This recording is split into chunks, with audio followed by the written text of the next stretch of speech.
So, did you make contact with aliens? Were you taken to another planet, to a mothership? How did they communicate with... Can you tell me what they look like? Can you tell me how many of them there were? Were you given food? Injections? It's important the entire world learns of your experience. That's enough!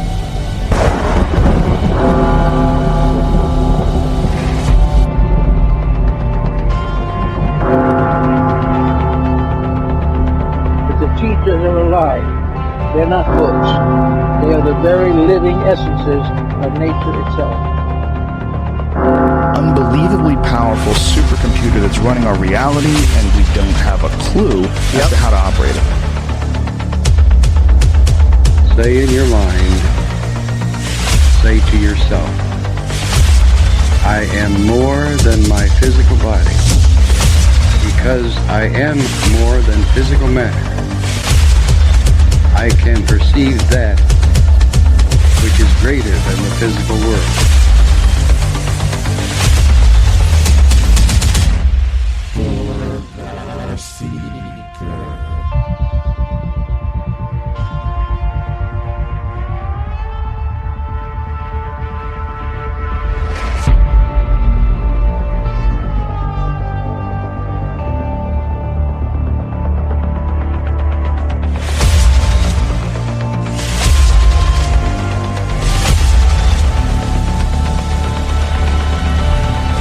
Broadcasting from the Mossy Creek bottoms of Arkansas, I'm Joe Root, and this is Lighting the Void.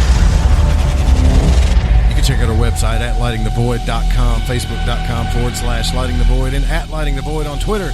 Don't forget to sign up for the newsletter and get your free astrology book and get in the running for the giveaways. Congrats to Tina last night for winning because she was smart enough to sign up to the newsletter and then put the password in the chat room. And she's got a free book.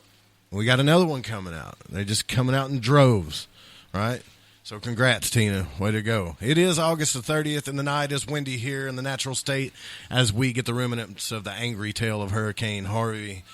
And this is a live show broadcasted on the Fringe.fm and can be heard on lightingthevoid.com, TalkStream Live, TuneIn, Spreaker, iTunes Radio, Radio Guide FM, Radio Garden under Little Rock, Arkansas, and more by proxy via the Fringe FM. And you can check out all the archives free on any podcasting aggregator or app, such as Apple Podcasts on iTunes, Google Play, TuneIn, Stitcher, Player FM, and Spreaker as well. I need a drag of another cigarette after that. In the shack with me today, we got our man back, Rusty Pate, who is back in the house after his injury. Yeah, I'm alive, everybody. And we also got Jeff Gilson of the Gilson Report. What's going on, Jeff? What's up? All of us packed in here at this table. It's very interesting. Sooner or later, I'm going to have the spider web of microphones coming out of this thing for you guys, right? So cool. tell before we get into the show, it is odd that Ramon was talking about how just a show before how somebody's going to get nailed by a hornet's nest. Yeah, he was talking about that happened to him when he was younger or something like that. Yeah, and I called you yesterday, and you're like, dude, you could barely talk. Your tongue was so swollen. Oh, man, I was jacked up. I was. He's like, dude, I got hit by a hornet's nest, and I can't make it. I got stung 3 times. I'll call in, dude. All right, bro. Oh, man, I was. I got stung on my hand, in the bend of my leg, by my groin, and then on my right leg, or right groin. And then I got stung on my left leg about 2 or 3 inches down from my groin. And man, talking about them things kicked my ass. How was that whole experience for you, though? Man, for 5 minutes, it was "Mama help me" kind of hurt. Right. I felt like people were putting cigarettes out on me. But you sounded like you felt so good when after 5 or 6 minutes of hurting, man, the last experience I can relate that to is I got so high that I felt like I was at the dentist getting laughing gas, and it lasted till I went to sleep. Was that from the stings, you think? I don't know. I know when I was younger, I've been allergic to wasps and bees and yellow jackets, stuff like that. But I would swell, but not just too bad, you know. Yeah. A couple of injuries. I would swell pretty good. I'd have to take Benadryl and all that, but never a hard time breathing or anything like that. Like when I got stung yesterday, in less than 1 minute, You got high? I was having a hard time breathing. Oh, I thought you said you were high. It took about 5 or 6 minutes for that. But after that, man, I was so messed up. I mean, slurring. And it was a good feeling messed up. Oh, God, here we go, man. We're going to have people on the street taking down hornets' nests, putting them in vials, You know, putting them in their arm. right? Hallucinations. Right? Hey, it was crazy feeling. Hey, I live about 4 or 5 football fields distant wise from my mom and dad across our pasture. We got a bunch of family land, and I called them. I always call my mom and pop. Almost 40 years old, still call my mom and pop every time I get hurt. But I called to hit them up for Benadryl because we didn't have any at the house, and my pop could tell by the way I was talking something was wrong with me. You know, not that I was hurting at this time, but just that I was off. He thought that I'd been drinking. And anyway, my daughters went over there, got the Benadryl for me, came back, fixed me up. But I was talking to Pop this morning, and he was telling me that I forget where at, but somewhere in the world, folks get stung by killer hornets, killer wasp, or something like that, and they do it, and they get a high from it. Not everybody, but don't give it. You're giving them ideas, Rusty. Right? Hey, it was intense. I seen this thing one time where people from India, they see how many times they can get bit by cobras. Why? It's some kind of contest.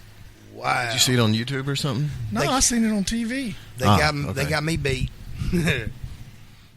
Yeah, they got me beat. I ain't doing that. I don't care how. Well, a lot of people in the chat room were actually praying for you. You know, Kat and Ramon. I don't see Ramon in here yet, but he was. This happened around 7 or so, and Joe called me. Or I called you, one of the two. I think I called you, and you called me back around 8:30, and I was supposed to have got over here around 8:30, 8:40 to get ready for the show at 9, and I was going to call in and talk for a few minutes and tell everybody what happened. And sometime between 8:30 and 9 o'clock, I passed out on my couch. I think from taking all the Benadryl, and never called in. Ooh, yeah, I'll crash. Benadryl will do that. Yeah.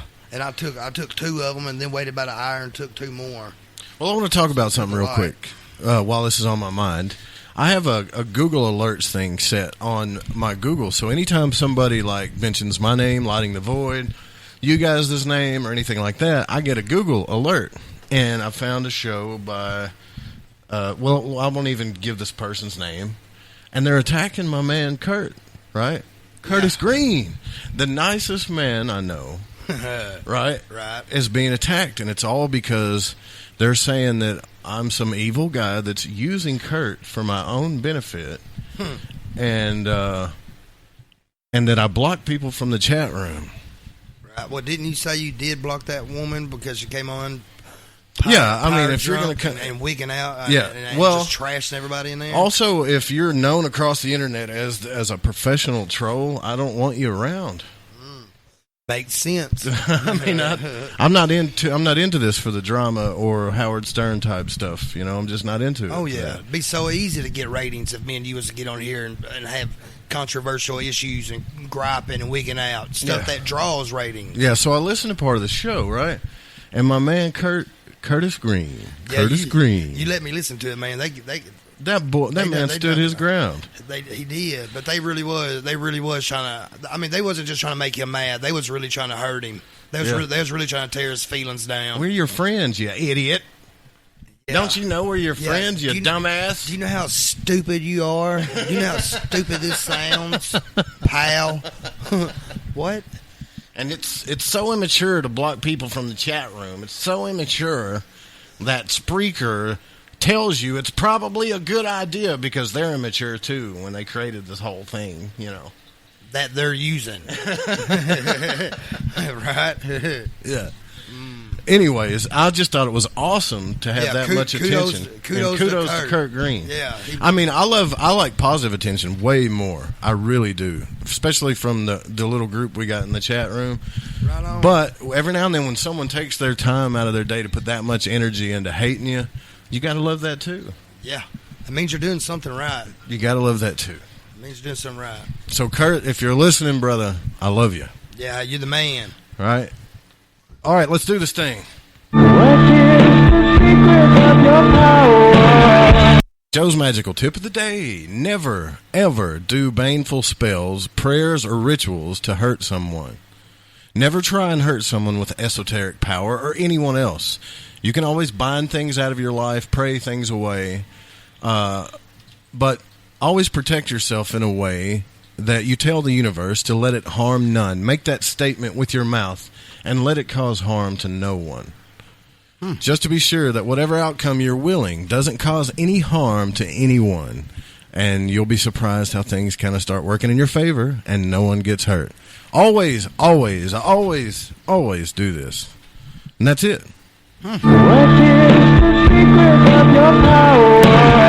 And tonight, on our crazy road of truth seeking, speaking of that subject, we will be speaking to Dr. Richard Allen Miller, who is a pioneer, author, and researcher of the metaphysical field and many other fringe subjects. This man is a legend, but more on that coming up. But this guy's awesome. I think you're going to like this, Rusty. Yeah. I really do. Heck yeah. Do want to give thanks again to the fellows at Pro Streaming and the fellows at VB Audio, the mad scientists behind the machine. And I still am asking all of you Void Walkers to reach in your pocket and help out Jonathan Anthony West. Give him some help in his fighting cancer. He's up to 98% cancer free right now. And to donate to the Red Cross for the people and the victims of Hurricane Harvey. They're taking $10 donations. But hey, if you ain't got $1 in your pocket like some of us, spread the links around, right? Spread it around. Tell everybody about it. All right, famous birthday is for today. The Prophet Muhammad, founder of the Islamic faith, was born in 580 A.D. today. Huh. Pretty rad, right? Yeah. I think Famous it's awful. man in the cave. Yeah. What, Hiff? Pretty damn awful. No harms come from that guy. I don't think it was him that's doing it. I think it's his fanatics. You know? Well, didn't they say he had like hundreds of underage brides, like 12 and 8 and 9-year-old brides? Oh, my gosh. That's a gang of harm. This guy did? Are you sure? Is that your final answer? Indeed. It's absolutely certain. No. But I did read that or hear That's that. what they say. Both. That is what they say. Going back to one of your old shows. Yeah, it's what they are telling us, right? Yep. They. Well, also on this day in history, in 1983, the first African-American went into space. That's pretty cool. In 1983, U.S. Air Force Lieutenant Colonel Guyan S. Bluford becomes the first African-American to travel into space when the Space Shuttle Challenger lifts off on its third mission. It was the first night launch of a space shuttle, and many people stayed up late to watch this. This was back in 83. I think I was a year old. So I don't remember this, but many stayed up to watch this spacecraft roar up from Cape Canaveral, Florida at 2:32 a.m. is when it took off. The Challenger spent 6 days in space, during which time Bluford and his 4 fellow crew members launched a communication satellite for the government of India, made contact with an errant communication satellite, conducted scientific experiments, and tested the shuttle's robotic arm. So just before dawn on September the 5th, the shuttle landed at Edwards Air Force Base in Cali, bringing into the most flawless shuttle mission to this date. That's pretty rad. That is rad. Because he was the first dude to go up, first black man to go into space, and it was the first flawless mission. Yeah. Almost like fate was telling them something. Yeah, That's like awesome. you need to keep doing that. That genuinely is awesome. Yeah, it sure is. Rusty, I'm glad you're here, brother. Me too, man. Glad to see y'all. Glad to see you, Jeff. I was to see hoping you, you wasn't Rusty. going to be Yes, sir. like locked down in the emergency room, or whatever. It was strange without you. Right on, brother. Heck yeah, I appreciate that. Man, Go ahead, dude. for 5 or 6 minutes, I was a whiny sucker Bill. I couldn't imagine. I was hurting so bad where they got me by my groin that I didn't even realize I'd got stung in my hand until it started itching. Really? Uh-huh. Yep. Well, here, let's do this again. bum. The Gilson Report. Jeff has put all this on the desk today, and actually what he does, he comes in here and he works his butt off. Yeah, Jeff and he is gives the me man. like a bunch of different reports. He tries to find breaking stuff, and then we get to pick through it and sift through it. And I just want to know how he finds all this cool stuff. then that's how we get the Gilson Report. So, I look too. I look on all kinds of sites. I don't find half this interesting stuff. you've seen that movie, Encounters of the Third Kind? Yes. All right. So UFO enthusiasts are heading to Wyoming for an upcoming rendezvous. Just like that movie, Close Encounters of the Third Kind, UFO enthusiasts are being drawn to a strange geological formation in Wyoming. Let's see, latest UFO sightings in 2017. Now, this place is called Devil's Tower. Now, Devil's Tower played a key role in this film that came out 40 years ago this year. Damn, that movie's that old? Man. That makes me feel old. It came out 40 years ago? It came out before I was born. Yeah. Okay. The first Devil's Tower UFO rendezvous will be held at the site from September the 14th through the 16th. So if you're up in Wyoming, that would be pretty cool to go check that out. It would be.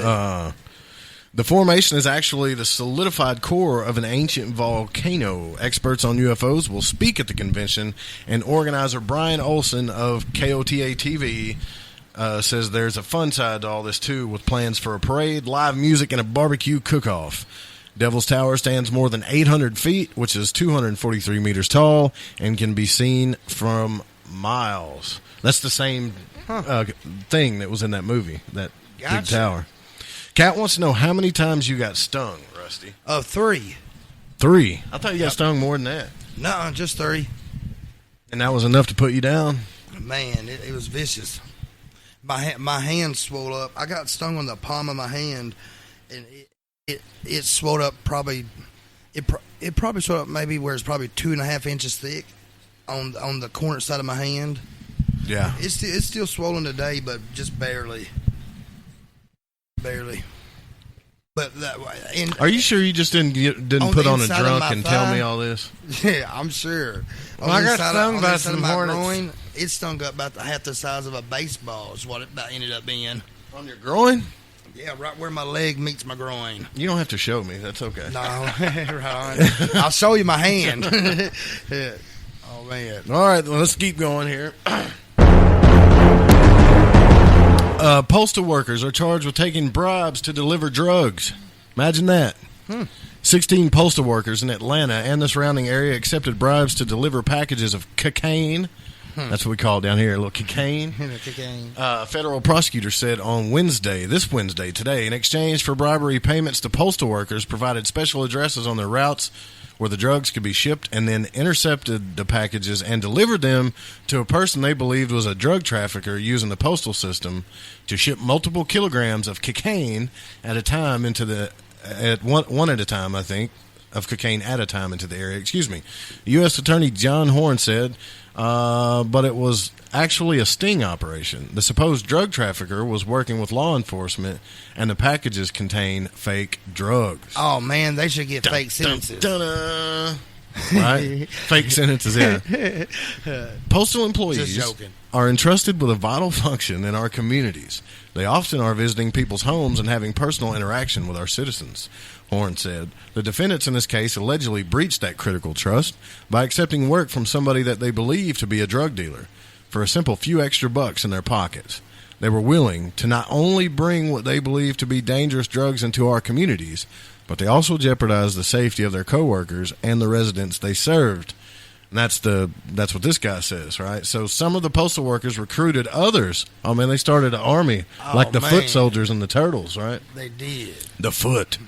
Some of the postal workers recruited others to join the trafficking scheme and got extra money for packages delivered by their recruits, Horn said. Another man, who was not a postal worker, was also charged after prosecutors said he introduced some of the postal workers to the supposed drug trafficker and coordinated logistics of the plan in exchange for money. This is deep. I know some of you guys out there have put something in the mail you weren't supposed to and sent it off. Jeff raising his hand slowly. All right. The multi-year investigation developed after the FBI learned while pursuing other cases that dealers were using the postal system to move drugs and avoid law enforcement detection. Worked for a while, didn't it? The 16 postal workers and the other man were charged in 3 separate indictments and were unsealed Tuesday. While the vast of the U.S. Postal Service personnel are hardworking and trustworthy, well, apparently not. Individuals who are dedicated to delivering mail and would never consider doing this ever. These charges reflect the select few who decided to betray the trust, said Paul Bowman. Now, of course, this is a speaker for the U.S. Postal Service that's going to say that. Never. Only 16 of them. Yep, out of all of them. The workers were charged included 15 letter carriers and 1 clerk who worked for post offices in Atlanta, Decatur, Doraville, Marietta, Riverdale, and Sandy Springs. You know, I know we're making light of this and joking around. It's not funny. But these dudes really thought they were delivering kilos of coke. I mean, that's not passing around a $50 bag to your pal. I don't know anything about cocaine, Rusty. Right on. Do you? Just what I've seen on TV and experienced in college. No. Just joking about that. All right. If any of you listeners from TuneIn, TalkStream Live out there in the listener world, or any of you people from Philly, right? You guys should come over here and join our little crew in the chat room, by the way. It's fun. But anyways, are you from Philly? Because there's a naked bike ride just days away. Uh-oh. Right? The Sounds wheels. fun. Yeah, the wheels are in motion for Philadelphia's next gathering of naked bicyclists. Organizers of the Philly Naked Bike Ride said Tuesday the 9th annual event will take place through the city streets September the 9th. Dang. Around 3,000 naked folk riders are expected to pass by sites including Independence Hall and the Philadelphia Museum of Art, where Sylvester Stallone ran up the steps while training as Rocky. Ride organizers say participants can go as bare as they dare. Last year, some riders wore nothing at all or sported body paint while others wore underwear. L.A. artist Matt DeFire is among those who will be in Philadelphia to paint the naked cyclist before they pedal away. The ride is a protest against defendants of fossil fuels. So these people are protesting to defend fossil fuels. That sounds like a cop-out. I think they just want to get naked. Right? Advocate for the safety of cyclists and promote positive body image. Okay, you remember Nicole did that we had on the show. She painted her body. Yeah. But I don't think she did it so that way so we wouldn't be dependent on fossil fuel. No, she didn't. But I want to know how them two relate. What? They don't. That's my point. Right. But when you're doing something for a good cause, you can have any kind of party you want. Yeah, and I guess being naked does draw attention. It does. Yeah, definitely. All right, I don't know if you guys seen this or not, but a man eats a live black widow spider to get a Halloween job. A man applying for a job at California Halloween attraction came prepared to show off his special skill where he ate live black widow spiders. I mean, you guys seeing that shadow going across the window over there? It's freaking me out. Yeah, I was looking at that a while ago. Daniel Roberts attended a hiring event for Hobbs Grove annual haunted Halloween celebrations this week and brought along some live black widow spiders to show off how creepy he could be. Roberts showed KMPH-TV how he allows the spiders to crawl on his face and inside his mouth before he ate them alive. He said he has been bitten by the spiders twice and carries pills to take just in case he's subjected to the venom while doing his tricks. The performer gave a simple answer to the question of why he performs such a usual trick. He said, because it's fun. And I actually have some of this audio here. Okay, Daniel. What are you going to do for us today? I'm going to eat a live black widow. Isn't it dangerous? Yes. Why do you do this? Because it's fun. How long have you been doing this? I'm so sorry. Lost count. How many times have you been in the hospital? Twice. And it still seems like a good idea. Yeah, I have medicine if I want it. If I get bitten. Oh, I have all this Benadryl to take, so here. Now, when did you start doing this? When did this seem like a really good idea? Bored out of my mind. Here. Now, these are real. Cock it just a little there. Nope. Okay. There you go. Now, these are real black widows. Everywhere else? Benadryl. Alarmines. Hell no. All right, bon appetit. Oh, he's grabbing it. Well, anyways, so the dude, if you watch the video, you can search "Guy Eats Black Widow Spiders" and check it out. He's got a handful of Benadryl, like up to his hand, and he lets the spiders crawl in and out of his mouth. Now, here around the South, when we see black widows, we annihilate them. Yes. Because can't they kill you? Yes. How? But it's not anaphylactic shock, though. I thought it was just venom that does that. I'm not for sure. I'm not for sure if it has the shock part, but I know the venom causes your nervous system. It causes nervous system failure. Yeah, but a black widow spider is way more poisonous than a brown recluse, right? It's a big bad deal. Mm-hmm. So what I'm asking you guys is, how the hell does Benadryl stop that from killing him? It don't. Benadryl's an allergy medicine. That's like if you're allergic to bees, that's what I took yesterday. Huh? You're not allergic to. I mean, you might be allergic to it also, but it's poison. Rusty, everybody's glad you're okay. Yeah, I appreciate that, everybody. I truly do. Ramon's back in the chat room. I told him, I said, man, hey, what's up, brother? I appreciate all y'all guys. You cursed him. It is so weird he was talking about that, wasn't it? Yeah, that really is. He's like, man, the hornet's nest will get you, or yellow jackets, or something like that. That'll get you every time. While mowing. Yeah, while you're mowing. A couple days later, Rusty goes down from the same thing. Does Ramon have magical powers? What is the secret of your power? I think he does. He might have unknowingly cursed you or something. Right on. You know, it happens. But he wrote, haha, sorry, brother. Yeah, he's sorry. Man, I don't think he cursed me, man. I think that's just my luck. Oh man. Well, all right. When we come back, we're going to be speaking to the man of metaphysics and more with Dr. Richard Allen Miller. This is going to be entertaining. All right. So I'm going to give him a call during the break. Don't go anywhere. We'll be right back.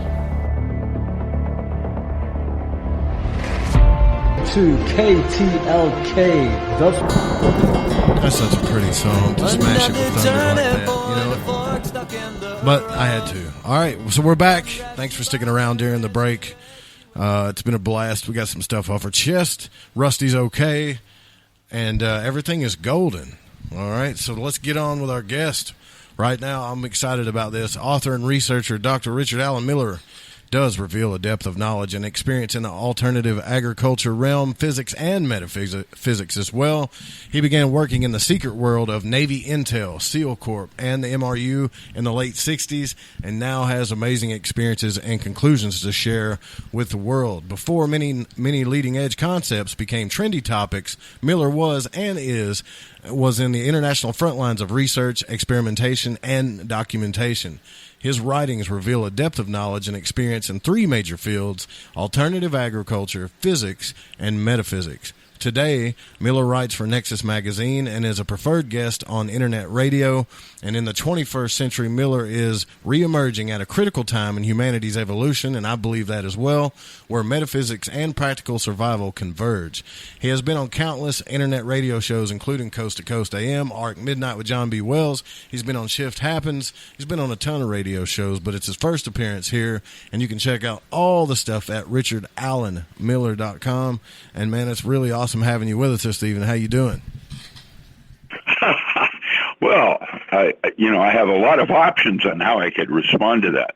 I whine so because I need book sales. Let's see, I'm going bald from unnatural causes. I'm Damn. I'm just kidding. That's I'm a good. bummer. Actually, I'm actually very good. You know what's really cool, I'm man? in a place where... With that, go ahead. Is listening to you on all these. I've been listening to you on as many radio shows as I can listen to you, and you're not only entertaining. Impressive. Yeah, well, I do I've my been around research. a little bit. Yeah, I got to do my research, And you not only are you entertaining, but you know your stuff, man. I mean, nobody can stump you when it comes to metaphysics, for sure. I know that. Well, it's when you work in the field of paranormal for any length of time, you begin to see things that don't make sense. And how does that work? If you're a really good physicist, I mean, where are you going to go with that?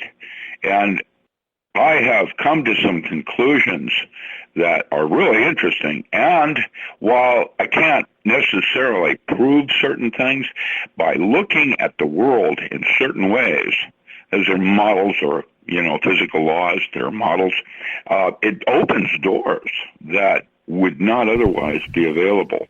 And I'm exploring those and making some very interesting discoveries and learning how to literally change the movie. That's right. Learning how to change the movie. Yeah. That's cool. Well, that's a way of trying to describe the trauma that one encounters in what we call consciousness. There's groups of Aborigines that are seemingly more involved or somehow closer to reality than we are in terms of the way they live and the way they choose to look at things. And many of these Aborigine tribes would suggest that consciousness is not a real form of awareness, and that there are literally dream states that hold more physical content than consciousness does. Right on. It's a tool. Yeah. It's a tool for survival, way of being. Well, I know we were talking back and forth about the Golden Dawn, and I'm a big fan and studier of the Golden Dawn because, it's Western ceremonial magic that seems to have spawned a lot of different offshoots and offsets of magic, and it goes way back. And man, I don't know how to say this to everybody without sounding, I guess crazy or whatever, but it works. The stuff is real, it works. Previous epochs, previous civilizations had different ways of approaching reality than we do. And that's one of the reasons why the Germans were so interested in their Hellfire Club and the Virile Society. Some of the other things that existed was the study of technologies that we no longer remember. Now, the Bible has within it a number of keys, like the Sefer Yetzirah. Mm-hmm. The Book of Formation is how you relate sounds to words. And at one time, a technology was able to use sound and movement, like a whirling dervish or ghost dance, or even, what would you call it, Mukumba, voodoo, that would be able to, using movement, to change space-time. The Chinese used mudras, where they would do hand gestures like you'd find in the movie Conan, where that little alchemist from China starts making weird noises and he's moving his hands in a certain way, like Dr. Strange. Now, that magic or form of movement would be used with shadow dancing, which would create a shadow on the wall or a demon that would be moving and have some kind of life form to it. And that system is most likely what helped build the pyramids. There's technologies that we don't understand yet that I've been, charged to study. And I can tell you, I've seen things I have no idea. I went to Turkey. I was in Istanbul, where I actually watched Whirling Dervish do a dance. On Netflix, there is a movie called, not Netflix, on the internet, though you can find it. It's called Meetings with Remarkable Men. It's a movie around Gurjeet's life and his study of the Whirling Dervish. Oh, dude, I've seen that movie. Yeah. I've watched it on Gaia. Yeah, the dance scene where they first show the children how to move in a form of dance that later evolves into a number of men at the end of the dance scene, where they're moving in a marching cadence form that is, in fact, the basic form of a rodent coil, what we call cold fusion. And the movement and the precision of the movement allows access to a different kind of universe that allows you to literally change space-time. And you can actually see that in the dance scene.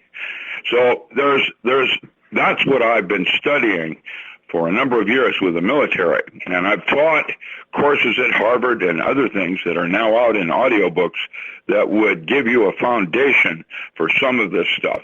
I joined OTO back in 1970. I was privileged enough to study with Stanfield Jones, who lived up north of me in British Columbia. He was later known as Frater Akkad, and then after he died, I got to meet Phyllis Seckler, who was Grady McMurtry's wife, and she and the two other women, Helen Parsons Smith and Mildred Burlingame, then moved me to the next level. And I remember starting the College of Thelema, and we set up a series of questions in order to advance in Inner Lodge, which was known as AA, or Order of the Silver Star. Right on. That basic logo states, with the method of science toward the aim of religion. It is a closed system because science does not contain any more of the answers than religion does. These are ways of forming fellowship in a closed system or cavitation ball. And this is why you have two brains.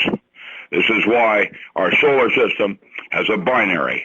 This is why our galaxy has a white hole at the other end of the black hole. It is a closed system, and if you choose to look at the system from that point of view, you are able to set up resonances. And that's what I am, a resonant physics cavity oscillators. I work with resonant cavity oscillators and how to amplify certain thought forms. Jerry Pollack was my lead in 1970 when I worked out of anesthesiology and was training Navy SEALs. And I did SEAL Team number 1. And I can tell you that there are ways you can amplify. For example, just by learning how to control your breath, you can change your perception of time. And that alone allows your boxing to become paranormal. Man, that'd be awesome, because time is moving way too fast. What's that, sir? Well, time is moving way too fast. I've always wondered if the key to slowing it down, like when I was a kid again. It has to do with going from the profane into the sacred. And you don't have a future or past. What you have is the moment. Time is a duration of consciousness, a way of approaching, a way you store memory. That's why you have the two brains. It sets up a resonance in terms of your relationship to time and space. This is why we are no longer using quantum universes, because everything in those systems are measured on space and time, and they make assumptions that are no longer true. For example, it used to be that the shortest distance between 2 points was a straight line. Right. We now know that space is curved and that there are things which we call wormholes. When I was taking solid-state physics at Delaware before I went to Princeton, I have doctorates in several fields, I found that the concept of tunneling and event horizons, or precursor waves, where something would happen at one end of a crystal and a kind of radiation pattern would cross through the crystal, advancing that event horizon before it actually happened. And now there's a woman up in UBC and working in forestry that talks about the mother tree in the forest that does the same thing with Michael Razia. Once you understand the physics of what's going on, it gives you a handle on how to make a proposal of assumed truths and then definitions.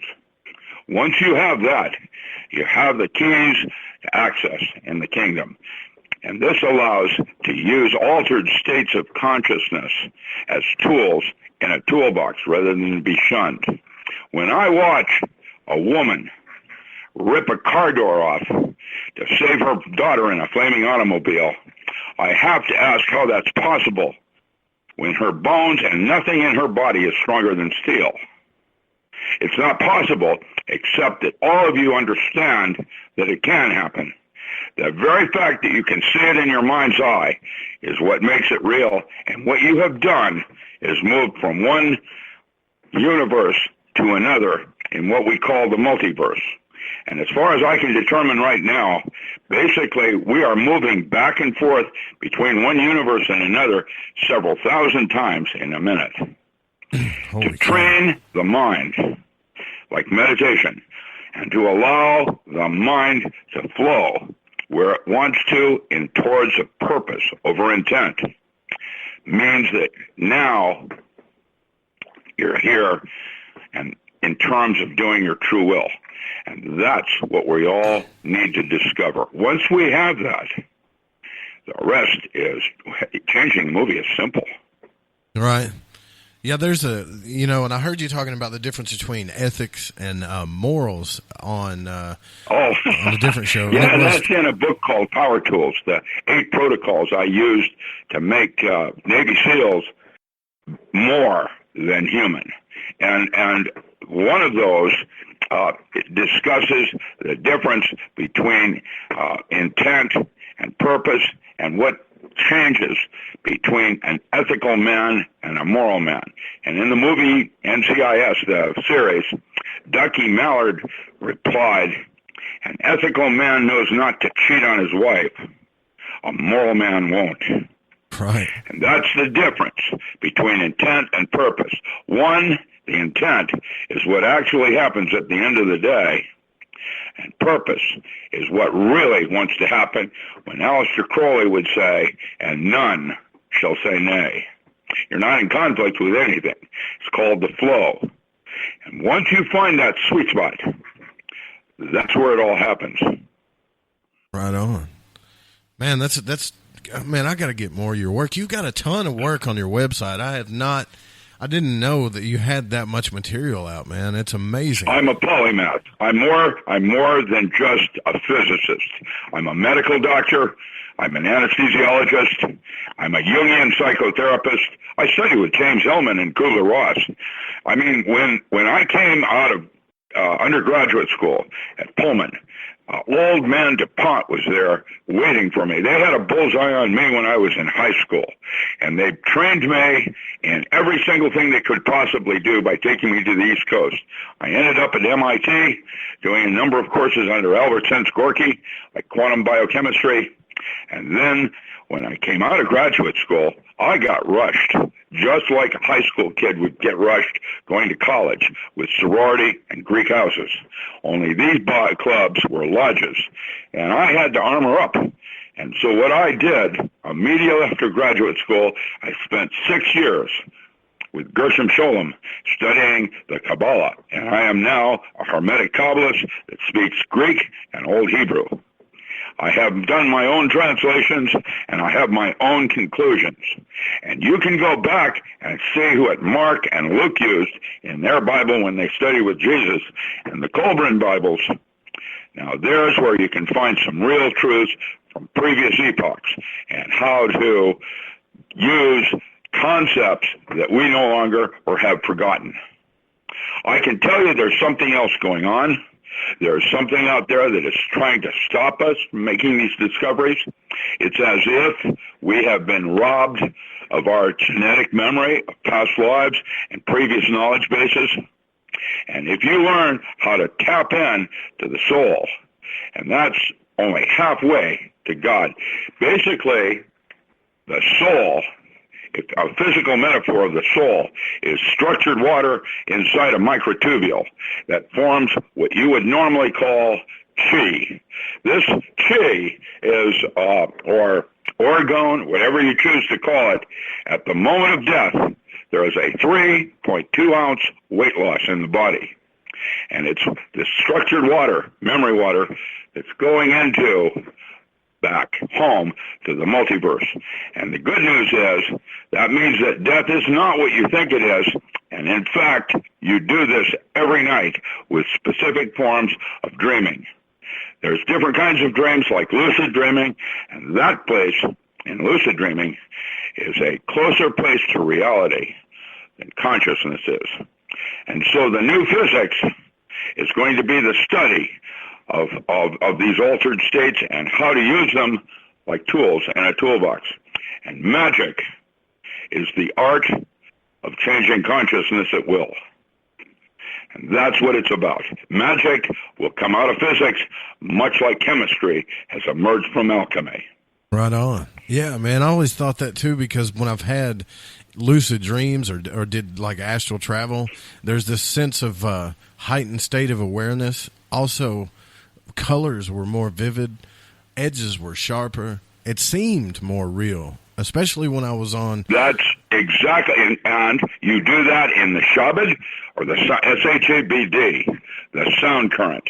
It is a voice in the right ear that you hear that you can read about in a thing from the Upanishads called the voice of the silence.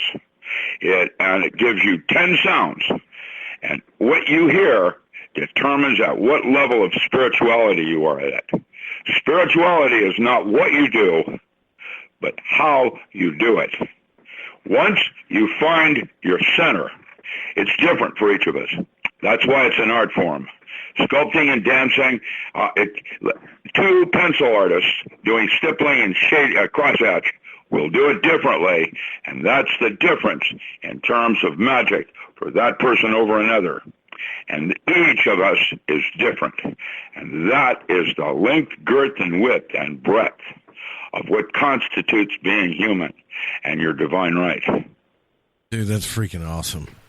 I did. You know what, man? I did not know. I thought you'd like to get a better shot, and this is from a physicist that has studied this phenomena, and right now the law is imagination is reality. All else is different states of consciousness within the multiverse. And it's as broad as you want to make it. And there are other kinds of consciousness, machine consciousness, AI, that's different than us. And that's what makes us not a machine, but human. And Predator, not Predator, which movie am I thinking of? Oh, Terminator. The Terminator movies are in concern of the war between machines and man. I have concerns. I do too. They're talking about the emergence of both of these in the transhuman move. I'm going to get there without needing an avatar. That's why we can't go to space. Everybody keeps saying I'm crazy for talking of the gamma about rays. Right. There's no way that anybody can do space travel right now. So how did we get to Mars? We are on Mars. I can tell you that. You can. There is a place in the brain called the Wernicke correction. The Wernicke correction is near the reticular activating center. And if you can hypnotize anyone and bring them to that place in the brain, they will all, including you, display memory of having worked on Mars for the U.S. government. How does that work? Is that archetypal? How does that work? That's called the Wernicke correction, the Mars Project. There it is. Read it and weep. There are studies now going on that we don't understand what they mean. And what I'm trying to do is develop a way of accessing these things. Now, that would suggest that magic is advanced physics with a mystery school, very similar to what Frank Herbert has written about in Dune with the different guilds. These mystery schools are threads that you will find in Hindu magic that would talk about the rays or chakras. On the body, there are supposedly 32 places where you emit oils, fats, and waxes called nadi points, N-A-D-I. These are like behind your ear, the earwax, a side of the nose that's used to make a temple ball in Kathmandu. These oil spots are types of pheromone and communication devices that go beyond body language. And once you understand how to use these releases, you literally can change the movie. This is what I'm experimenting on right now and writing the third of a series of books called Toward the Evolution of Consciousness. And this one is titled The Non-Local Mind in a Holographic Universe, or How to Change the Movie. I'm almost finished with it. I've finished chapter 7, which is called Time Travel and the True Nature of Cavitation. Now, the last chapter is Adventures in Time Travel and the Casimir Effect, or Rock the Casimir and Adventures in Time Travel, plural. You've been here before. This is what is genetic memory. I think that rhesus negative and Basque of up there in Portugal and that area up there in the Pyrenees, I think is where a different form of human was made. There's a whole bunch of different kinds of life forms on Earth right now. The Nephilim have a side partner called Sasquatch or Bigfoot. They're unearthing it. I did a series with BBC where they discovered a giant skull in Pennsylvania in 1820, which went to the museum, the Smithsonian. And I was able to vet with due diligence what happened to that skull. But what about, they're finding them in Russia and China. The Nephilim are in the Bible. There they are. What do you think? And they were cannibals.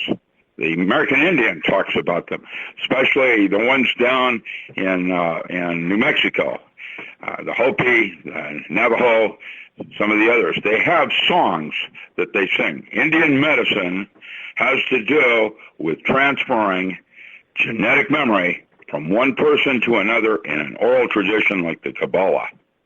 QBL or Kubal was word of mouth.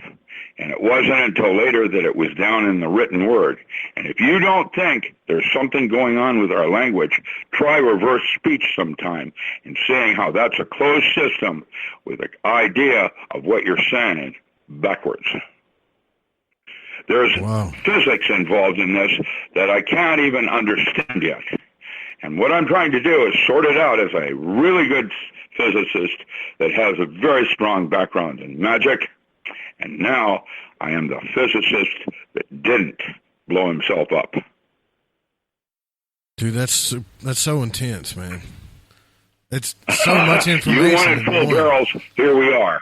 Right. And you're welcome to ask me questions in the concepts of the occult, because I am considered in certain comic conventions, other places they've played me around as the real Dr. Strange.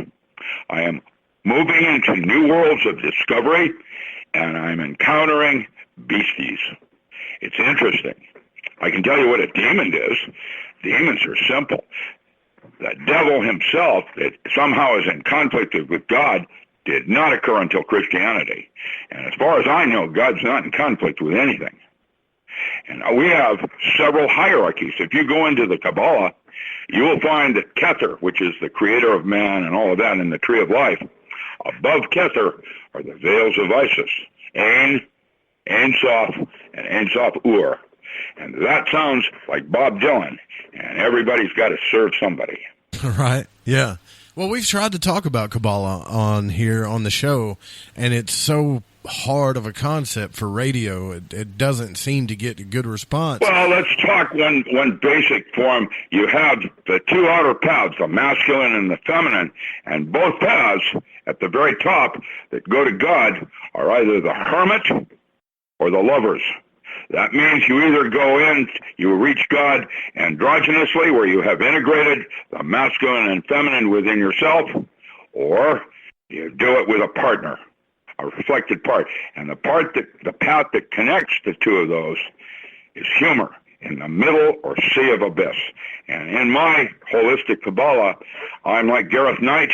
I will talk about Dot, beyond self-realization. Tippereth is your union with yourself or higher self, and you can start with Maslow and his hierarchy of beliefs. Once you have achieved union with self, which is only halfway to God, the other halfway, if you're going middle pillar, is High Priestess, and that is a lonely path through the Sea of Karanzan. And you know, it's the Doth is it's a submitting Sephiroth in the middle of the abyss, and that's basically a metaphor. Is like you have this raging river, and we're playing follow the leader, and without hesitation, I leap out into the center of this raging river, and I touch on a stone under the water and leap over to the other side. It is a temporary place, and it's knowledge through wisdom. It's a very brief and basic moment. Wow. I've been there. I'm already beyond self-realization. I have my sense of purpose. My joy is in writing. That's what I do as an archetype. Well, this has flown by. We're going to take our last break here, and then we'll have an hour to talk to you here. And I've got some questions, man, that I need some answers to. But if anybody wants to call in after the break, it's 501-858-3075 if you got any questions as well. And we'll be right back, guys. Don't go anywhere. This is going to be cool. Miller, I am Joe Roop of Lighting the Void, and we're talking metaphysics with the man. Are you still there, Rick?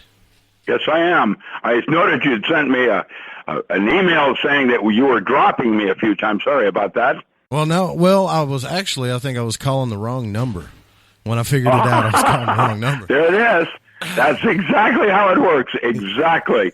With alternate or multiverse options. I was like, man, I thought that was the real number. Yeah. But the call-in number is 501-858-3075 if you want to call in and ask any questions. I've got a question for you, and it's a sensitive one, but it disturbs me to no end that when anytime you start talking about magic or the occult, it's people jump back and go, oh, it's Satan, the devil, Lucifer. This is the images they have in their mind. How do we get past that? That's Christian-based. If you had been grown in Afghanistan, you would not be jumping back. You would be jumping even further back. Religions are basically, listen, when a Catholic system says that I have to use a priest to talk to God on my behalf, how does that work? Right. Now, I'm going to challenge and have taught comparative religion as a graduate course at Harvard. So I challenge the concepts of Christianity, and magic with a C is basically legerdemain, sleight of hand. My grandfather, was Arthur Miller, the one that taught Houdini. One of my advancements in OTO required that I be bound in equal weight with chain and locked in a tub of water underwater. I sank or swim to advance in grade. There is always a physical representation or metaphor to the advancement of one's abilities and quality. And the yardstick varies with different orders and has through centuries. Please realize the original ones that started 400 years ago were devoted only for the ultra-elite of Europe. Your poets, your writers, your philosophers, and the like. And now there are so many secret societies within such bureaucracies as the Republican Party that I have to laugh because most of these do not know goat turds from pork and beans. And that's it, and that's me saying it.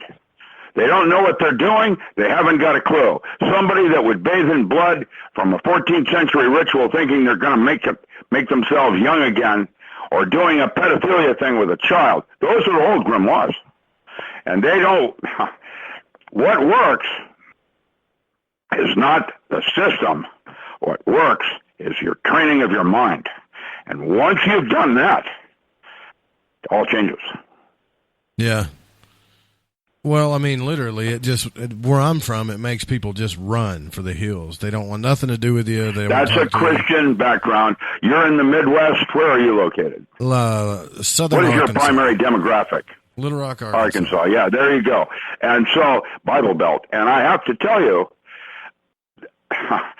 what do you think Jesus Christ really was? To be king of Jerusalem. I think he was a canon magician. Law, well, he was the king. To be the king of Jerusalem by canon law required that he had an heir. What do you think Mary was? Right. Or his Mary Magdalene. She fled during the crucifixion. She fled to the south of France with the two children, and that formed up a group called the Cathars. And that's the bloodlines of Europe, including the Comte Saint-Germain and the Queen of England. And I can tell you they're all O negative. Rhesus negative.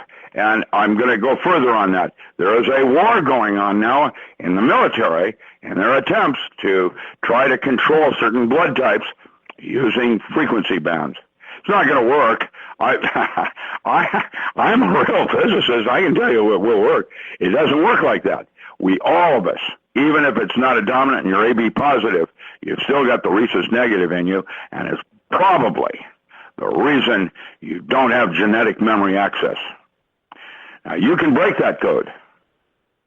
And I believe that I'm starting to understand the veils of, what do they call that? Telomerase and the use of C60 carbon atoms.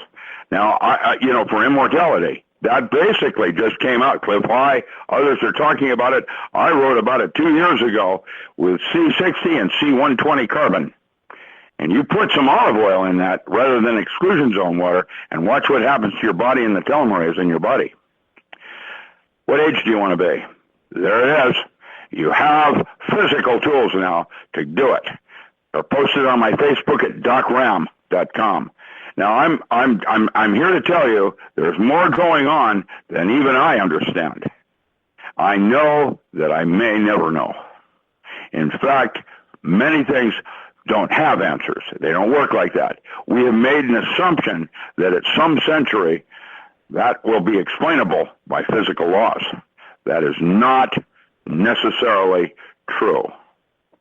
Information and, holographic universe, using information rather than time and space, and using the resolution of information means that information is not exactly what you think it is. For example, the more you know, the less you really know because you have more questions. Yeah, no they doubt state about in it. information theory that if you have enough information to ask a coherent question, you have enough information to answer it. Within the question lies the answer, and that is the whole nature of fractal mathematics and Mandelbrot, Julia, and May patterns, and the way they generate information folding into or out of itself, forming what I would call a holographic universe. Now, I'm the key on that because I wrote that back in 1972, published in Prague, and Dr. Stanley Krippner was my mentor at the time. How I was able to understand the first altered state and ESP and its relationship to information was when I was introduced to Edgar Mitchell in 1970 and was allowed to be at Mission Control in 71 to do the ESP studies. We had the moon and large distances in space to measure whether it was based on space-time. It was not. It was information, and that's the first book in the series, ESP Induction Through Forms of Self-Hypnosis, How to Think with the Gut. Those had habitat. You're basically 10% human, and the rest of you are viruses, bacteria, molds, yeasts, water transport processes. You're a habitat, which means, properly speaking, you are no longer what you eat. You are whom you feed. And once you get that concept and switch to looking at yourself that way, your gut is outside space-time. Your primary brain that you would associate with knowledge and soul and all the rest of that brain, the upper brain, that one's there to make all your beliefs true. I wouldn't have seen it if I hadn't believed it. And that's where you have religion interfering with physics. And the two are actually the same. Wasn't religion... Into the out of. Well, wasn't religion, when it was first designed, I believe, wasn't it a good thing? I mean, it seems to me well, like it's for fellowship. To find people that had similar belief systems of yours to help you reinforce and develop those. Ultimately, you will find that there are as many religions as there are human beings. And mostly if you're following a charismatic, that's probably not a real human, that's more like a sheeple. I don't know. Individuals have their own beliefs within a church, and they agree with this, but they don't agree with that. That's normal. And the difference between one person and another, that's God's will. And that's what made us unique. We had choice. That's one of the first things I trained SEALs with. Is the glass half full or is the glass half empty? And I started by saying everything happens for a reason, and everything leads to something better. Now, once you look at that glass half full, then you can go to the Beatles and John Lennon when he said, everything works out in the end. If things aren't working out, it's not yet the end. And it isn't about the door or the goal. It is about the journey. Because Simon says you can go only halfway to the door. With that protocol, it's impossible. You will never achieve the door. You'll get close to it, but you'll never get there by definition. And so it's the metaphor that you embrace opens and closes specific doors. And you choose them for what your purpose is about. And sometimes you must, without even hesitation, save your daughter in a flaming automobile. And what happens next is everybody gets the fact, even the Christians get the fact that that's possible, that they can somehow create a strength in their body that can rip steel apart. I've seen it. It happens, and we all understand it, but from a physics point of view, it's impossible. And that's why it's called paranormal or paraphysics. Right. The paranormal means beyond normal. And that's the area of altered states of consciousness and is the realm of the more advanced forms of physics. Yeah, I was going to ask you, too, as far as astral travel goes, like, can we That's different than remote viewing. Right, but can we Astral actually be in this? travel means there's a cord between your body and your imaginal body or astral body. Mm-hmm.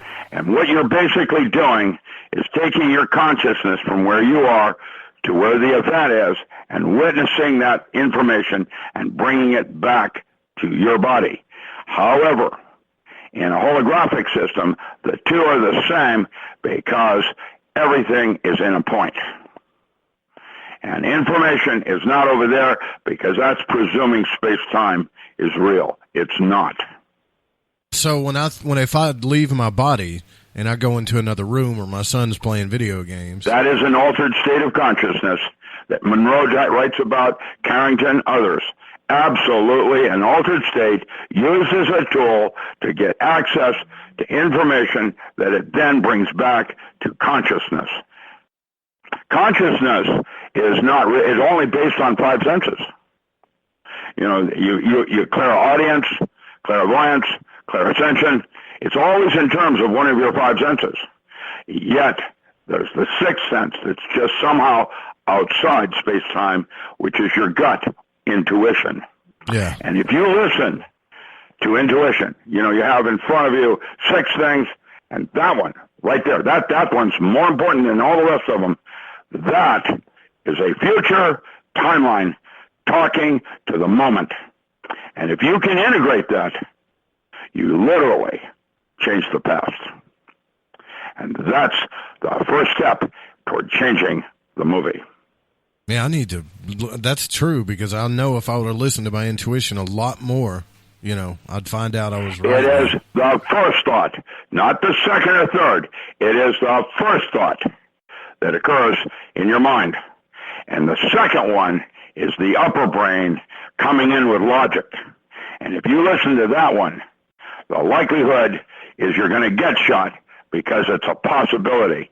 And that was Merlin when he told Arthur in the book T.H. White, anything not specifically forbidden is mandatory.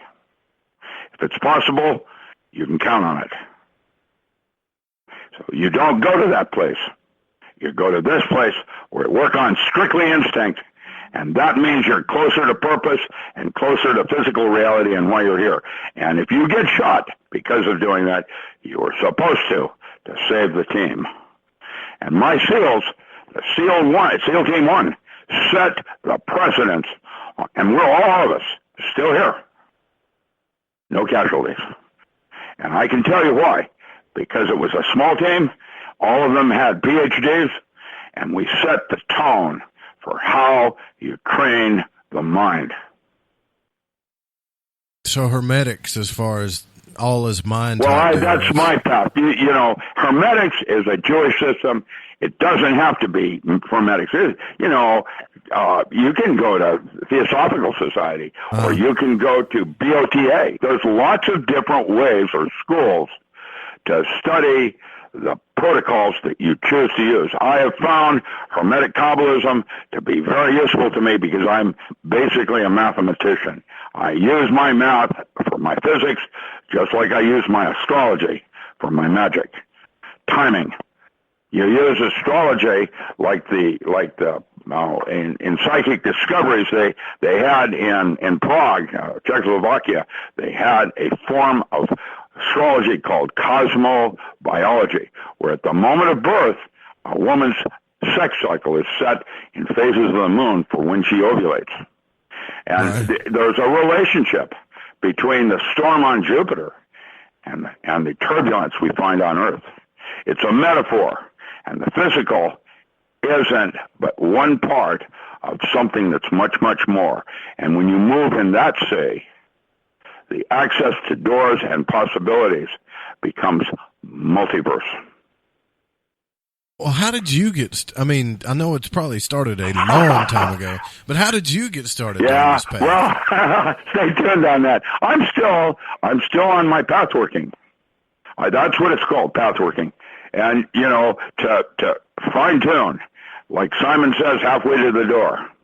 Mm-hmm. I'm getting closer and closer, but it isn't about changing the movie. Enlightenment. That's Yoda. What did he say? My gun you may have. After I give you my bullets, I will. Yeah. Stand with a fist. It's each of us is different. And that's what we're seeking right now, is that place of center within each of us. You don't follow me, I'm going to leave some footprints of which you write your own book. That's what I'm about. It's not about me. I'm just a lead scout. And you'll notice when somebody wins the Nobel Prize for a thought that nobody else thought of, it's always shared with someone else because nothing is original. So there really is nothing new under the sun, the old Ecclesiastes. That's it. That's right. And you instinctively know that. And that's where the truth lies, within yourself. It's not in the written word. It's your response to the written word. Wow. That's where the truth lies, within each of us. And it isn't going to be someone else interpreting it for me like a charismatic. I'll do my own thank you. Just like, that's why they call it the last pope. It's nonsense. You speak directly to God. You don't need somebody to do that for you. That's right. That's what I believe. Now, I'm sorry, Midwest aside, it puts people in a safe, inside-the-box, comfortable place of warm and fuzzy. But it's when you step outside the box and feel the first moment of uncertainty is where true growth and personal growth lies. Yeah. When you're not sure. Man, dude, I got so many questions. Now, you've got an audio series out right now, right? That's got 3. You can get all 3. There are 15 individual 9-week courses I taught in metaphysics at Harvard. Graduate level. John Mack took my 3rd one in 1993 and then started his alien abduction studies. I'm that physicist. Now, I'm here to tell you that I've got an answer. Now, these audio tapes, there's 9 weeks on the first one, and there are download libraries on that of rare manuscripts that I quote from, including, the usual suspects like Crowley. And I've got a download library. That's why they're put on discs, because the files are huge. And the audio it was during a time when PC Link was changing to AOL. Mark Hume himself started AOL, hired me to teach metaphysics and set up their download libraries. And that's what I did for 11 years. I worked out of Humboldt and IES, Interactive Educational System. We used the well in Berkeley as our transport into Humboldt, and then it went national across to different universities as the first online graduate courses in metaphysics. And that's what I did, and that's what these are available. And the first 3 of 15 audiobooks just went up for sale just this week. So here I am at the end of days trying to give you a foundation for when I come out with my magic series, which is called the Holistic Kabbalah. And there are 12 books on that. The Modern Alchemist was the first one to come out. The second that sequels that before it goes in is called Pantheon, Archetypal Gods and Daily Living. And guess what? There are 22 chapters. It's a book of Tarot and how I train seals to work in metaphor. Once you identify the specific gods that are working with you, you know how it's going to end. How's that? You know, the mythology. Yeah. That's Greek mythology and the Pantheon. And once you get a sense of that, you can change the movie by changing these archetypes.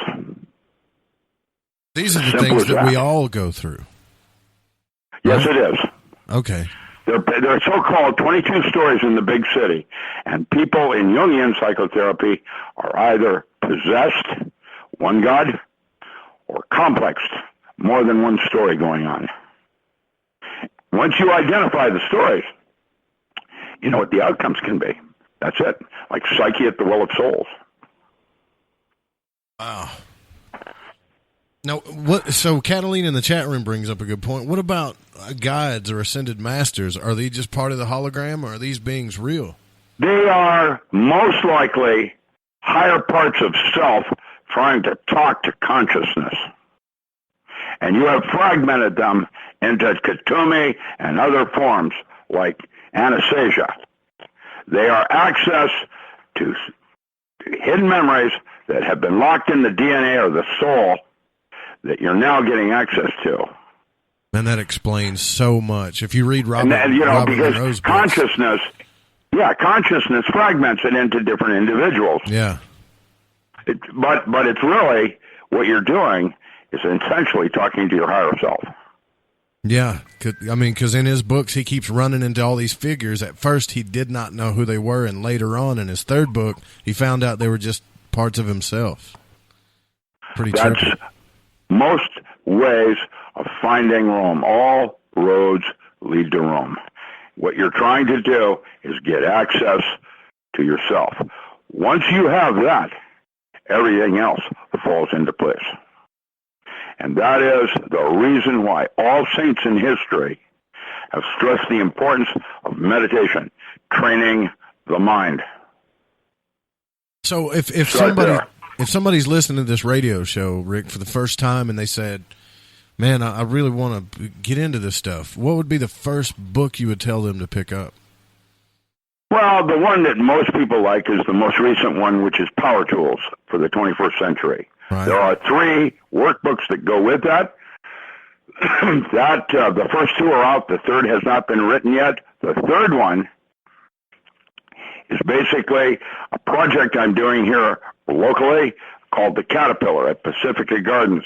It used to be full of an entomology that would go to first graders and teach them about the monarch butterfly.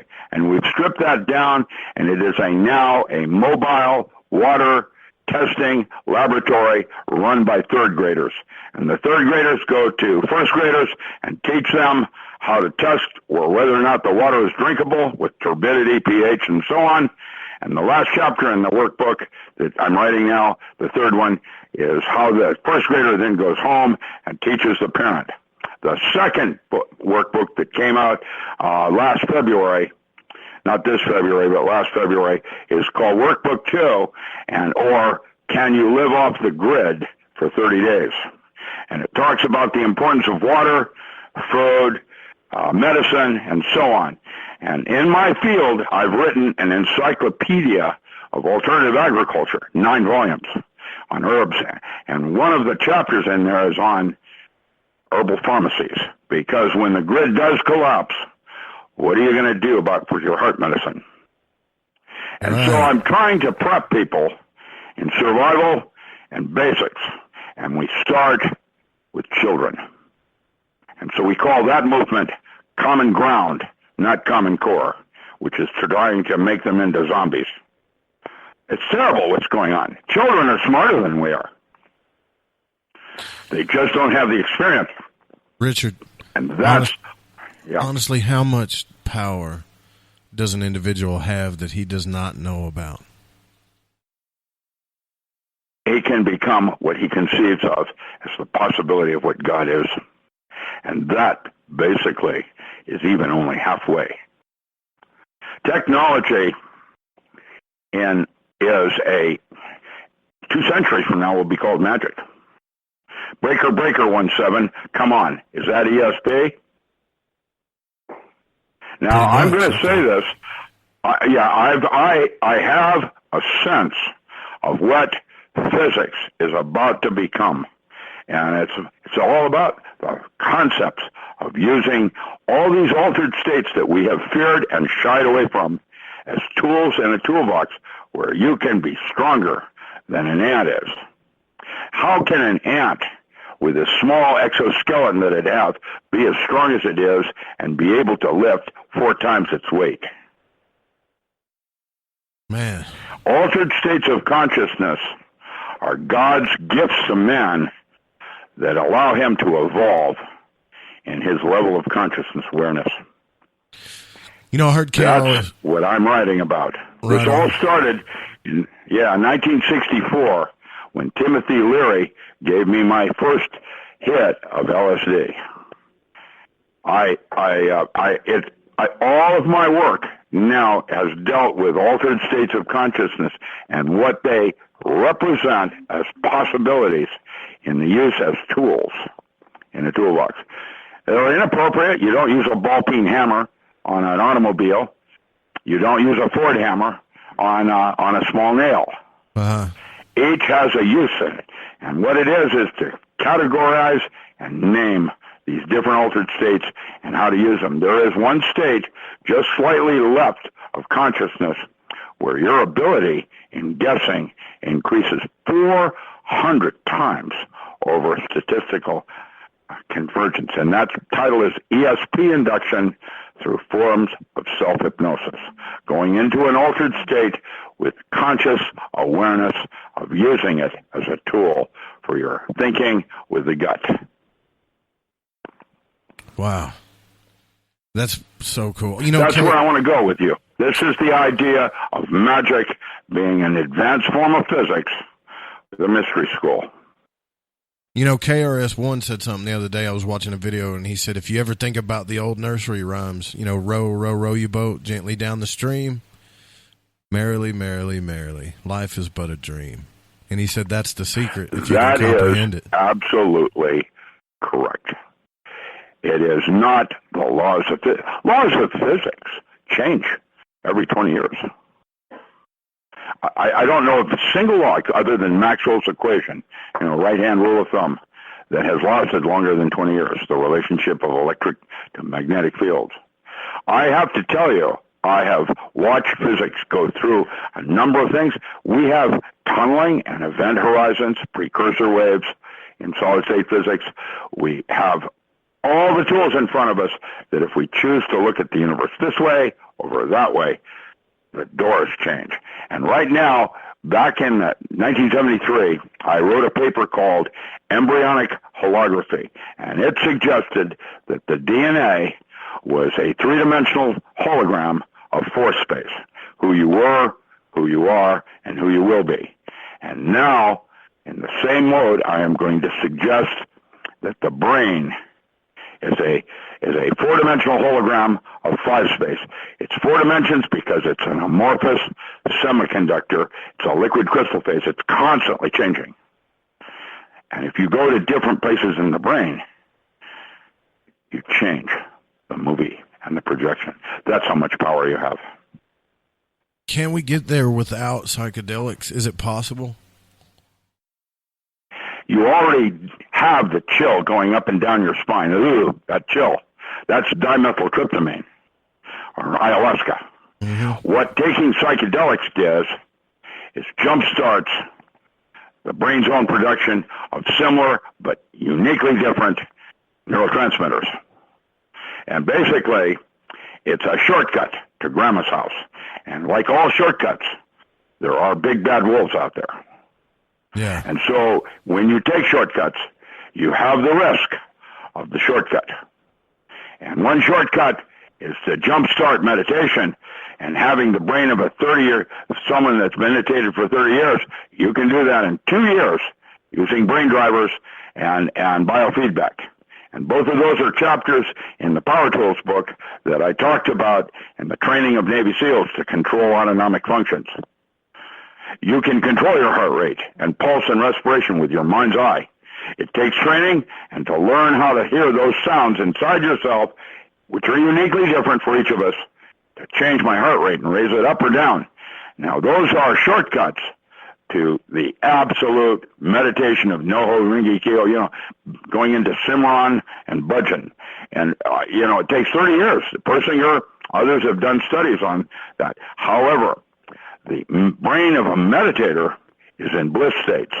And that's only one place I want to go. There are other places in the brain, like the Warnke correction, other places that I would like to also have access, because now I have a toolbox.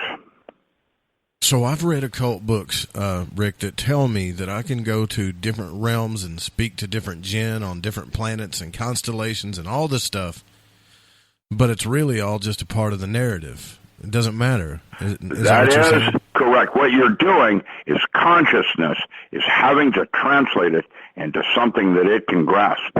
And that's why Aborigines do not give the credence to consciousness that we do in our current culture. That's why monitoring and keeping a diary and monitoring your dreams has tools that give you access to other parts of consciousness besides, normal conscious waking state. All right. This is the whole concept of magic and the ability of sleight of mind, the art of changing,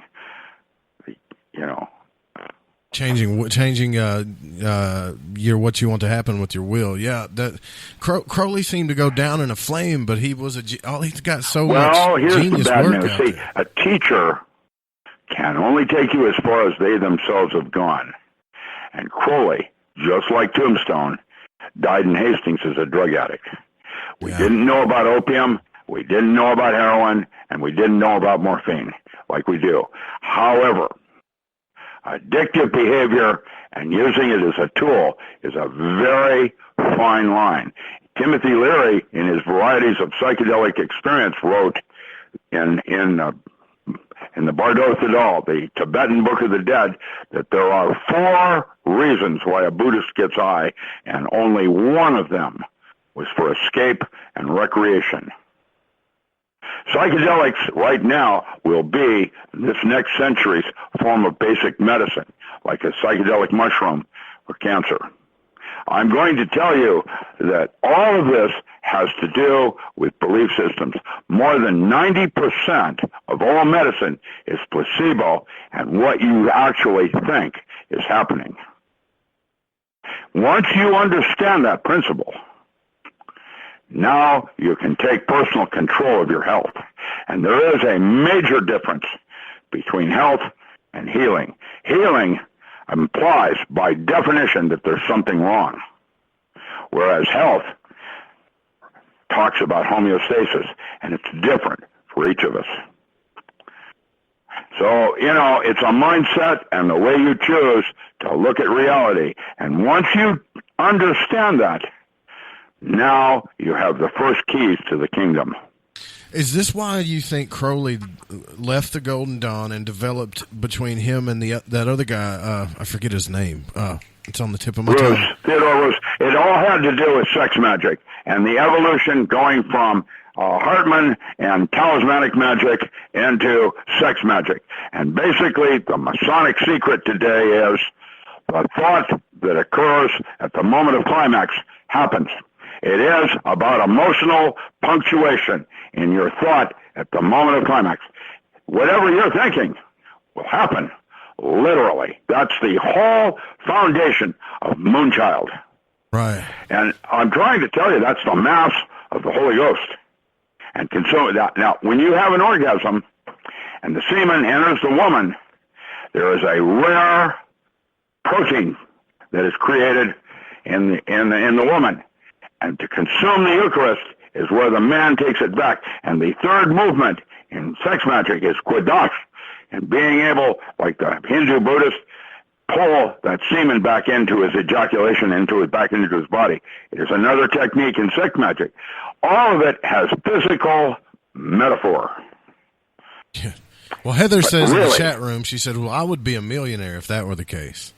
Well, I'm sure she would think so. She probably is, but has measured it from the wrong standard. I have no money, and yet consider myself, I'm blessed. Right. I'm wealthy beyond measure. Everything I have has been given to me. I have priceless treasures. I mean, I talked to you about some of the things I have in my museum. I have Samuel McGregor Mather's robe. It fits me. That is awesome. Well, yeah, 18th century lace on it. Oh, yeah. But let me say, with all of that, it isn't about the appurtenances or tools, external. It's what goes on in the mind itself. That's where it all happens. Well, that brings up another question I have for you real quick. When I used to leave my body and actually enter the astral realm, to be honest with you, I'll go ahead and tell the public this now. I was doing Golden Dawn meditations and banishing rituals and things like that. When I stopped doing that, everything stopped. How can a God name or a pentagram or me saying biblical names or anything like that trigger? It's like it's turning something on, right? But I don't understand. It's turning on an ancient ancestral memory within yourself that makes it happen. It's your belief in it. Huh. And that's what all the magicians say. I wouldn't have seen it if I hadn't believed it. Right. Always remember, it's your thoughts that get projected into psyche, into matter. It's a resolution of information. The physical plane is the laws of physics. The emotional plane is how you feel about it. It's an added component of the same information with more detail. And that's the way you look at things. I've always thought that, that kind of makes sense when it comes to symbolism, like when you use a pentagram or a triangle or a circle. Well, then those symbols go way back in geometry, and the way your eye and the cones and rods in the eye process that information to communicate it to the brain. And once you understand that gating mechanism, I've written 3 books unpublished that will be part of all of this, called The Diamond Body, Electromagic, and Yogatronics. And those 3 books are on the use of audio and video feedback system studies that I did for the military. I can, using colors and lights as a pattern generation, take in a room of 100 people, I can make 90 of them stand all at the same time having to go to the bathroom. Wow. That's gating cool. Mechanisms, talking directly to neurotransmitters. There was a writer back then, a good friend of mine, Norman Spinrad, that wrote a sci-fi story around that called The Little Heroes. And it talks about the wire, which is an electronic device you put on top of your head that does like a TENS, where you talk directly to specific neurotransmitters, and just with a slight dial can change the sex and or other behavior patterns just with a simple difference in balance. I use the metaphor of saying, at one time when I was with the military, there was a group of aliens that were studying man because they could not understand how we could exist as a species when the difference between being normal and psychotic could be measured in micrograms. Now, I'm going to tell you something. The control of the release of these neurotransmitters, there are geometries you can envision in your mind's eye. The dodecahedral universe. You put that into a meditation pattern inside your brain, and it will resonate with glial cells, and you set up a transmitter. It's a spaceship or a time machine, like Ezekiel's vision. Hey, let me ask you now we're a getting question down to the idea of it. on that dodecahedron. What's that? Okay. In Revelations, there's a passage that talk about the kingdom of heaven is that the size of a man, that's that of an angel, right? Well, if you draw that out, that's a pentagon, right? And then he said it was the length, the width, and the height. So if you put it all together, he's talking about a dodecahedron. That is correct, and why I wrote that paper, because it had to do with someone I studied with, Sir Roger Penrose, when I was at Princeton, and his book, the textbook we used, was called The Geometric Universe. That's an interesting book. I don't think many of you can read it because it's mostly in mathematics. The dodecahedral is a more precision structure, and when you take that image and envision it in your mind's eye, you have a cymatic-like resonance that happens, and you have a biotransmitter amplifier. And that will be what puts your thought into matter. Wow. Yeah, I always wondered that, because once I learned that a lot of the stuff in the text was allegorical, then I started drawing. Okay, here's the man, here's the angel. Well, you know, that's a pentagon. And something else happens, and somehow you sense something more happening. Yeah. And that is the genetic memory that has been suppressed in you. And that will be found in the microtubules on the surface of the skin known as chi. I watched my Sifu, John Leong, take a sword and focus his energy in such a way that he would bend the sword and it would not puncture his throat. Cool. Now, that is chi, and that is the resonance of where the soul or genetic memory lies. All right, so... that's another chapter in my non-local mind called the Omega Principle, the energy which patterns randomness. You guys want to get this guy's books yet, or what? You better go out and grab them, because I know I'm going to. Well, I appreciate that, but that's, at 73, that's my only source of income. I have no reserves. I got knocked down when I was 60 years old by my daughter dying of leukemia. And so I had to go out and reinvent myself. And that's what I'm doing right now. I'm writing like a crazy man. I have so many books in the hopper ready to go. You have the SEAL reports, the 12 reports I did for Navy SEALs over a 3-year period. Then I was MRU. That book is titled Spook Central, and the paranormal studies I did for the military.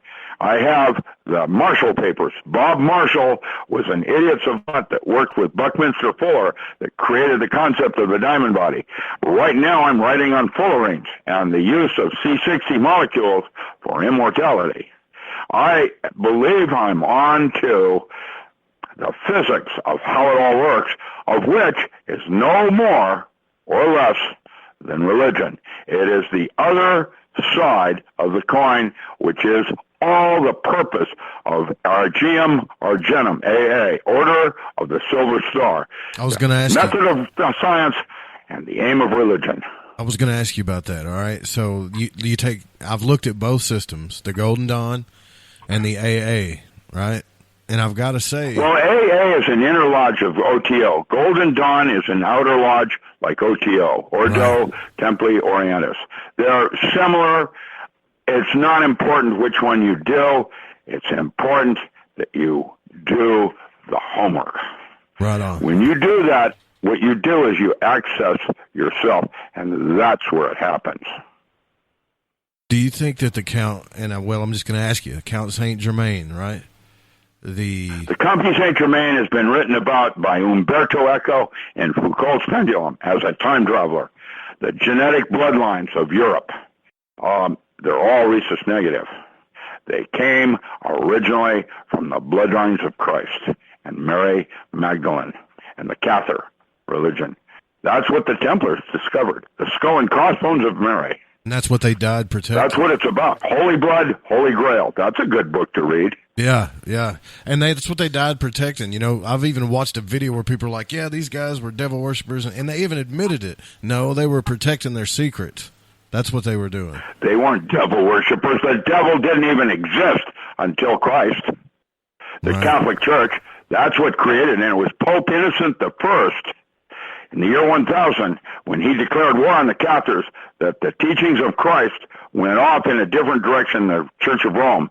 And basically Christ was an Essene. He went to India and he studied Essene philosophy. And that's where you treat others as you'd like to have yourself be treated. That's where those teachings came from. And there's nothing wrong with that, because those are previous teachings that you'll find in the Colburn Bibles that Mark, Luke, and John used, and the teachings of the Hindu I am understanding now it isn't about secrets. It's about getting access to yourself. Yeah. Once you do that, it's no longer a secret. It's not a cult. That's hidden. When I came out of graduate school and they told me I couldn't study this because it was supposed to be forbidden, you think that's going to stop someone like me trying to get an answer? No, it wouldn't stop me either. Of course. I remember I went to the Quest bookstore. I was seeking answers, and I found Aleister Crowley, and the book I chose, the first book I chose to read of his was Magic, Theory and Practice. It was laid out like a scientist. Yeah. And what happened next is 3 old ladies followed me home to warn me of the dangers of studying Aleister Crowley. The next picture showed a bunch of screaming ladies running down the street as I chased them. I'm just kidding. Yeah, basically, I won't have it. I won't have it. I'm going to do what I want, not what I will. That's the difference. Not what I want, what I will to do. And to know that, you have to go inside. And there's a lot of noise in there. Which parts are you and which parts are mind control? Did you know that all pedophilia and gambling and spousal abuse and drinking is learned behavior? You learn it from your parents. Yeah. And that's why Crosby, Stills, Nash and Young sang that song, Teach Your Children Well. You want to make this earth better? Start with our children. Damn. Right on.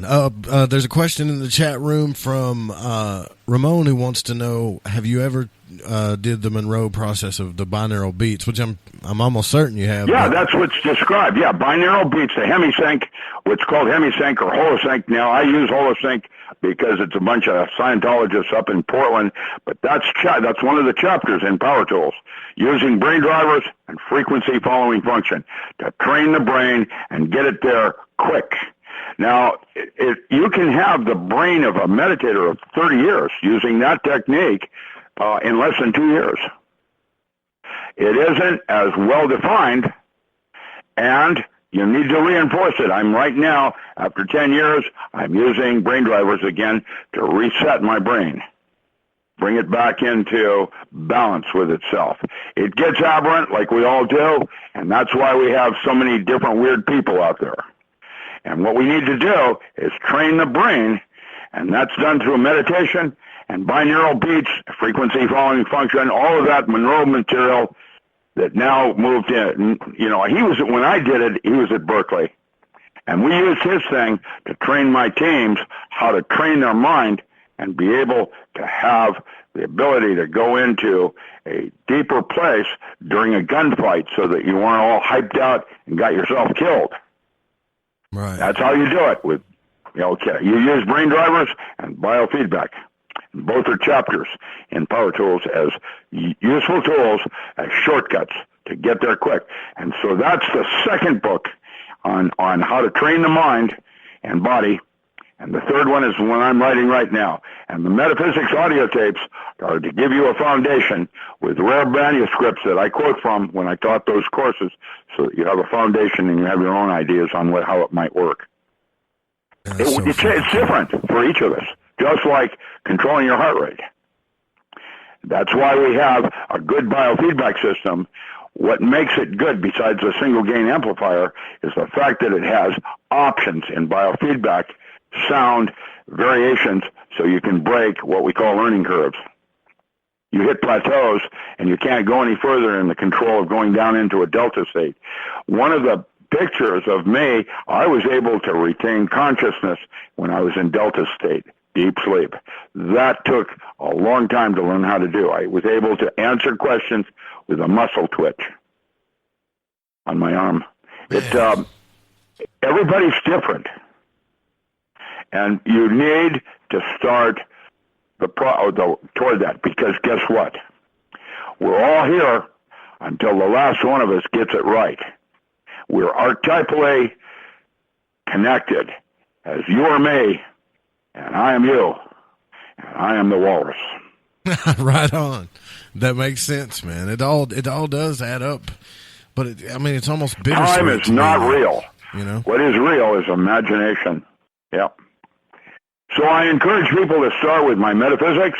If you want to get into some physical things that I train SEALs with, like didgeridoos and blowing bubbles with a straw, to learn how to change your perception of time with breath control.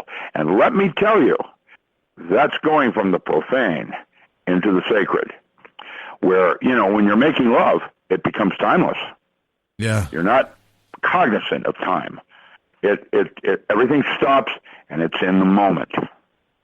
And what you're trying to do is expand the moment so that it encompasses both the past and the future as one cavitation ball in the multiverse. A cavitation ball, that's basically when a drop of water falls from the heaven and hits a pool of water. What happens next is a series of things happen. The ball of water, the drop of water, pops back up out of the water, but it's no longer a drop of water. It is a bubble of water that has trapped the medium inside of which it was falling. And that is called a cavitation ball, and that is the primary foundation now for the studies at MIT in cold fusion. Mark LeClaire, Rustin Roy did work at Penn State on homeopathy, where a single drop of something into water restructures the entire water.